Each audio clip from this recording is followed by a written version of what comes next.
Imagine not having enough money to buy basic nutritious food for your young child, watching them grow both physically and cognitively weaker each day with their potential permanently stunted. Sadly, this is not just an imagination. This is the daily reality for millions of Indonesians. Hi, my name is Daphne, and this is a proposal to the Ministry of Agriculture on how we can accelerate stunting reduction in Indonesia. With the National Strana Strategy, Indonesia has consistently reduced stunting to 19.8% in 2024, but progress has stalled as the intended goal of 14% is not reached. With this progress, it will be hard to achieve the Golden Indonesia 2045 and even the global SDG 2.2 target. One key driver of stunting is undernutrition, and the rising price have made nutritious food unaffordable.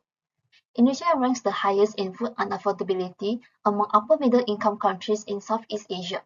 From the circle size, 84 million Indonesians cannot afford a nutrition-adequate diet, affecting 2.1 target.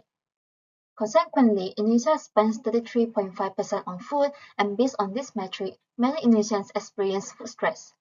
This contrasts with richer countries like United States, where food accounts for only less than 10% of their higher expenditure, leaving room for other necessities. Therefore, I'm calling on the Ministry of Agriculture to scale up procurement of diverse food staples from local farmer organizations with an annual 1.6 trillion rupiah subsidy. This impacts 260,000 family farmers to supply 400,000 tons of food to around 20 million vulnerable people, contributing directly to SDG 2.3. Being in charge of national food security and one of the 22 ministries under the Strana's collaboration ministry, you have the power and responsibility to make this a reality.